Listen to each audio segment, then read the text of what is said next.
Olá, nono ano, estamos aí para a nossa aula de revisão geral para a prova de História. Então vamos lá. Primeira coisa que vocês precisam saber para fazer a prova, Guerra Fria. Não tem como fazer essa prova se vocês não tiverem na cabeça de vocês o que é a Guerra Fria, tá? Porque nós estamos falando dos governos populistas que se instalaram na América Latina entre as décadas de 30 e 70 e os governos ditatoriais que vieram logo em seguida, né, os governos militares, que se estabeleceram em diversos países da América Latina, inclusive no Brasil. Tudo tem a ver com a Guerra Fria. Na Guerra Fria, nós temos a chamada bipolarização mundial, que já aparece aí no enunciado da primeira questão. O que é essa bipolarização mundial? Nós temos, de um lado, o bloco capitalista, liderado pelos Estados Unidos, e do outro, o bloco comunista, liderado pela antiga União Soviética, né, que é a Rússia hoje, tá certo? Ambos os blocos, né, eles queriam expandir sua área de influência, né? Então, conquistar países onde eles pudessem exercer sua influência. Na América Latina, a Revolução Cubana, por exemplo, estabeleceu um governo alinhado com a União Soviética, né? Então, a Revolução Cubana ela trouxe esse resultado. Então, foi o primeiro país da América Latina a ter influência do bloco comunista. E é claro, né, que os Estados Unidos não vê isso com bons olhos, né, porque aqui a América Latina é como se fosse o quintal dos Estados Unidos, né? Então os Estados Unidos eles querem ter a influência deles aqui, beleza? Pois muito bem, vamos lá. O que nós temos nesse primeiro momento do populismo, né? Nós temos uma série de presidentes, tanto no Brasil quanto na Argentina, no México, no Chile, né? Então, no Brasil, Getúlio Vargas, Dutra, Juscelino Kubitschek, quem são os outros do Brasil? Jânio Quadros e João Goulart. Então, nós temos essa série de presidentes populistas no Brasil, mas sobretudo Getúlio Vargas, né? Então aqui vamos dar destaque para Getúlio Vargas. Na Argentina nós temos o casal Perón, né? Juan Domingos Perón e Isabel Perón, né? Nós temos no México Lázaro Cárdenas, nós temos no Chile Salvador Allende. Todos eles têm mais ou menos o mesmo estilo de governo, que é esse governo que é chamado de paternalista, ou seja, que vai atender às necessidades das camadas mais populares, ou seja, dos mais pobres. E é por isso que eles são chamados de populistas. Então, são políticas de governo que beneficiam as populações mais carentes, os trabalhadores, os produtores rurais, os pequenos produtores rurais, com reforma agrária, por exemplo, né? De todos esses governos, todos eles fizeram reforma agrária, menos no Brasil, né? Também com aprovação de leis trabalhistas, todos esses governos fizeram aprovação de leis com direitos trabalhistas, inclusive no Brasil, né? Só que todas essas medidas, elas beiravam o socialismo, né?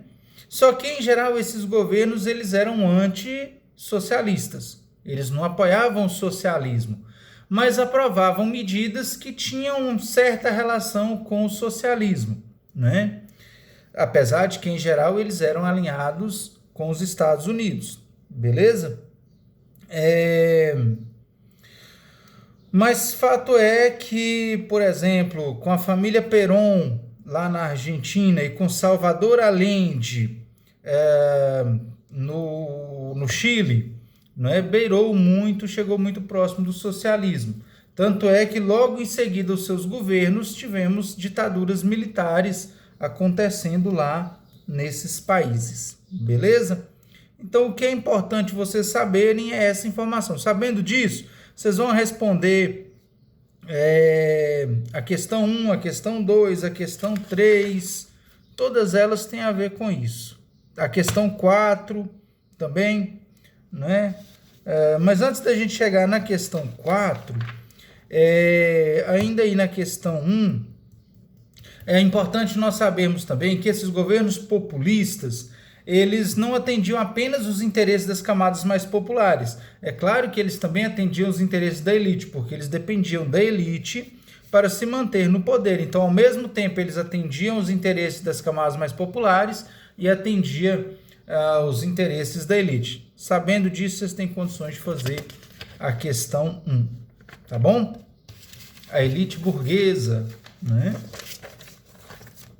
Que eles atendiam também.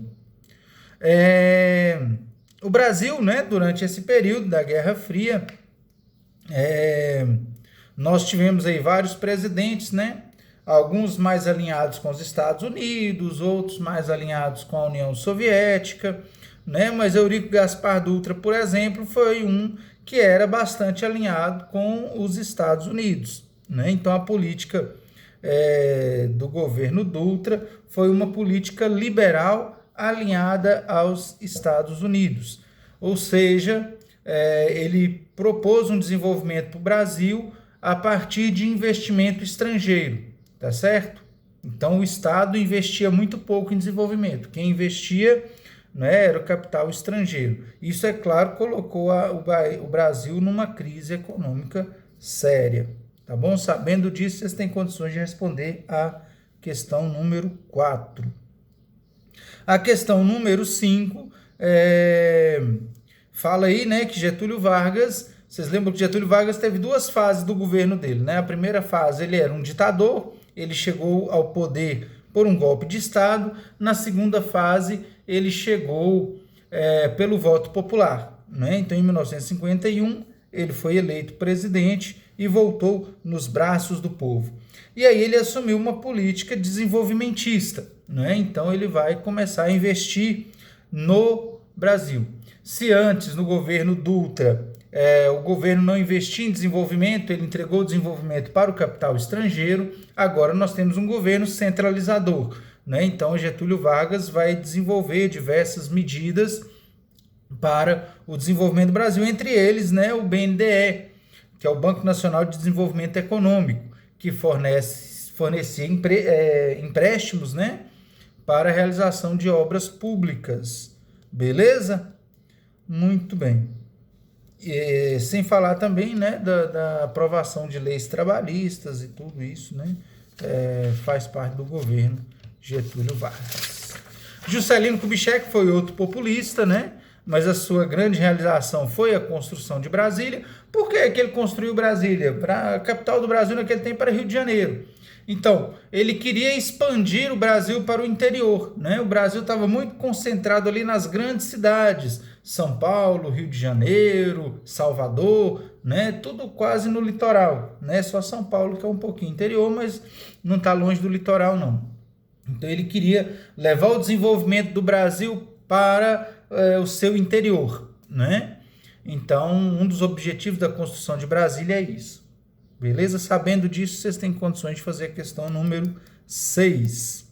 Jânio Quadros e João Goulart, né? A dupla Janjan, como ficou conhecido, né? Nós falamos bastante sobre eles, tá aí a questão número 7, né? Eles eram mais alinhados à União Soviética, né? Então, por isso, eles governaram com muita pressão por parte da elite, por parte do exército, os Estados Unidos fazendo muita pressão, né? Porque, né, clima de Guerra Fria. Então, tanto é que, diante dessas pressões, Jânio Quadros renunciou, João Goulart, que era o seu vice, assumiu, mas foi cassado, né? Tudo isso por causa dos seus alinhamentos com os países socialistas, como União Soviética e China, beleza? E então se instala um golpe militar no Brasil, em 1964, né, depois que João Goulart é cassado, né? Os militares são alinhados dos Estados Unidos, eles assumiram o governo no Brasil justamente para combater aquilo que eles chamavam da ameaça comunista, né, do Brasil se tornar um país comunista. Então, por isso, né, os militares assumem o poder. Tendo essa informação, vocês vão responder aí a questão 8, a 9 e a 10, né? Como é que era o governo militar? Era um governo duro, rígido, que perseguia opositores, muitos foram presos, torturados e tal, e ao mesmo tempo crescia a oposição ao governo, né? Artistas faziam músicas, peças de teatro, e movimentos, e passeatas, e filmes, tudo criticando o governo. A imprensa era censurada, né? A imprensa não podia falar qualquer coisa, então os artistas é que manifestavam, não é? A sua oposição ao governo. Nesse período houve o milagre econômico, né? O milagre econômico era um milagre de fachada, né? Porque com aumento, né, de investimento estrangeiro, então muita mercadoria importada, muito dinheiro de fora, isso aumentou o endividamento do Brasil com relação a outros países e provocou inflação, gerou desemprego, e esse milagre econômico, na verdade, era um milagre econômico de fachada. Só que por que o Brasil ficou conhecido, né, por esse milagre econômico? Porque os meios de comunicação, né, os jornais, eles só podiam publicar aquilo que o governo autorizasse. Então, qualquer crítica ao governo era tirada dos jornais, né? Então, por isso, criou-se a imagem de que o Brasil estava bem, que estava desenvolvendo, que estava enriquecendo, mas, na verdade, a realidade não era bem essa. Então, sabendo dessa informação, vocês têm condições de fazer a 10. A prova está difícil, mas aqui, né, eu dei todas as pistas para vocês responderem. Qualquer dúvida é só me chamar no privado. Boa prova!